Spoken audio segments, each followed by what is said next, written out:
Hi everybody, this is Bastiaan, and today we're going to take a look at the game I played against a Nimzowitsch defense.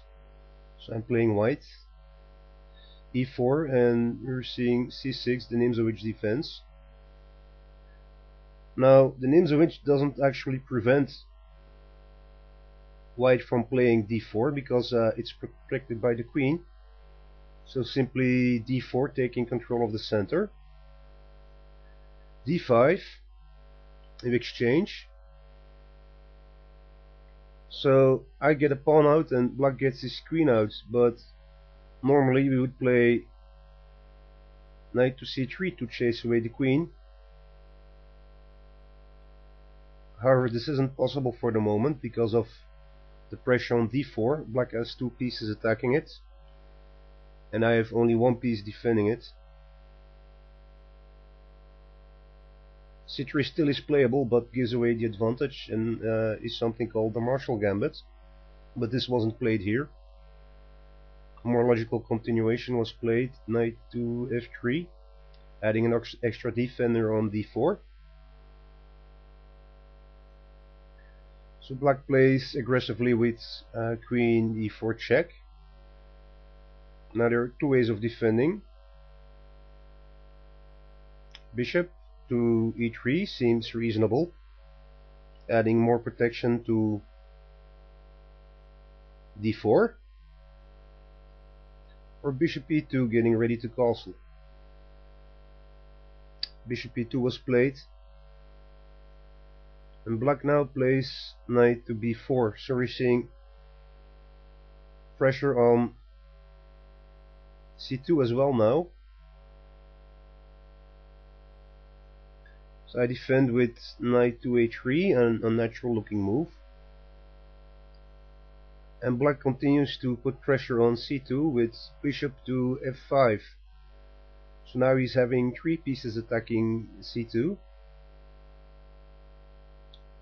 and I can't really bring in another defender because of the pin on the bishop. So it looks like c2 is lost, but actually it isn't so. Now simply castle. And the reason why is that now queen takes c2 cannot be played because simply knight takes queen. Black will lose a queen. The bishop of course can't attack c2 because he's stuck behind the queen. And if knight takes c2 was played, it's easy to chase away the queen off of the diagonal.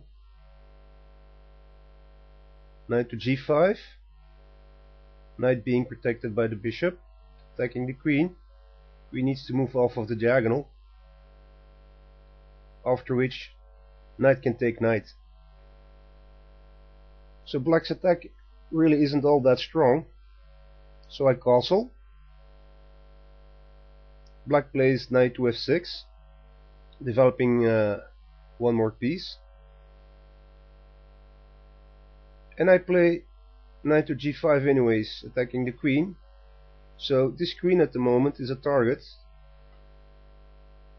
in the center of the board, so I'm going to try and develop pieces as much as possible, attacking the queen. Furthermore, this knight not only attacks the queen, it also starts an attack on the weak f7 square. Probably bishop to c4 is next. So black plays queen to d5, bishop to c4, developing the bishop with tempo, and already we can see an attack on f7. So the queen needs to move again, this time to a5. So I take on the pawn with tempo, check. King moves to d8, and queen to f3. Queen to f3, attacking the pawn on b7. So rook protects. Bishop to d2. This blocks the knight on b4 because of the discovered attack on the queen. So black is having a few issues with this prematurely developed queen. h6. This forces me to move the knight, and there's no real way to keep the knight because of this bishop can attack all escape squares. So knight e5, and we exchange. Queen a6 getting out of the pin, also attacking the bishop. d5 protecting the bishop. Queen to d6, getting the queen some more play and also locking up the center.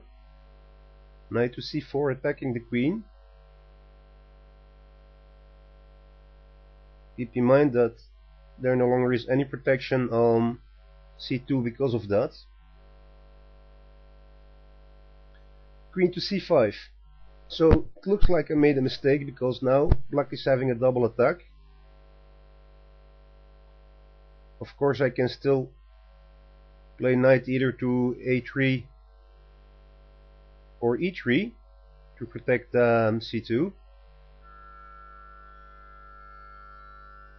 But that's not my idea, because with the king stuck in the center, I'm about to create a strong attack. Knight to e5, threatening a fork. So rook goes to h7, and now c4. This saves the pawn on c2, also protects this pawn in some cases, and gives the queen less play.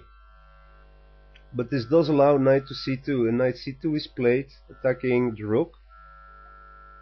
But it looks like I can simply move the rook to bring it to safety, even counterattack on c1.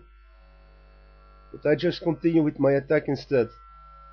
And while black is wasting moves, attacking pieces that are out of play, and putting his own pieces out of play in the process, I continue with queen to f5. Black just takes the rook, and this starts a strong mating attack on black. Knight to f7 check. One move. Queen e8. Now queen to g6 with a discovered attack and check on the king.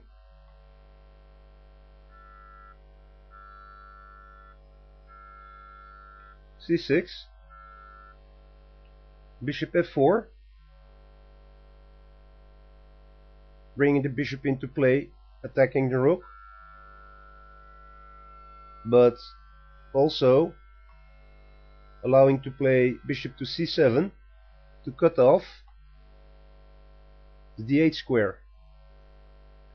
With both squares cut off, we are looking at the mate attack.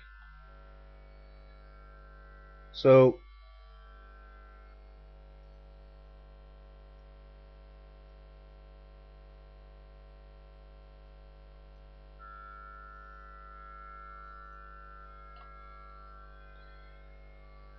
rook to a8 to save the rook, but that's not the point.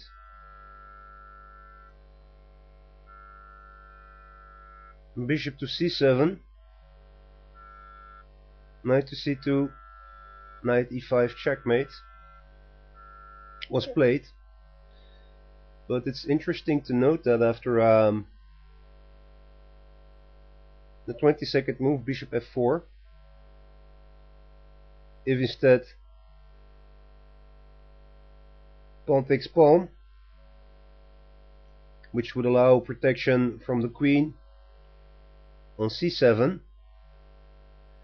we could have gotten bishop takes rook,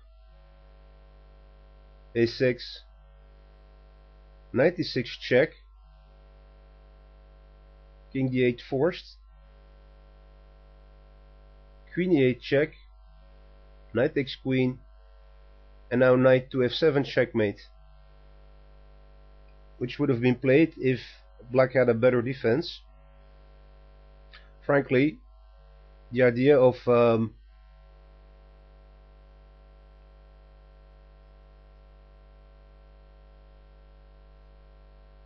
protecting the c7 square with the queen doesn't work, because I could have just played bishop c7 anyways. I didn't have to play the rook to take the rook. If bishop c7 now was played and queen takes on c7, the point is the bishop no longer protects d8, but the queen now blocks c7, and this bishop cuts off the other squares, which still locks in the king. And with the same continuation as before, knight d6, double check, king d8, queen e8 check, knight takes forced, and now knight f7. We still have a checkmate. So that was my game against Nimzowitsch defense. I hope you enjoyed it, and thanks for watching. Have a great evening.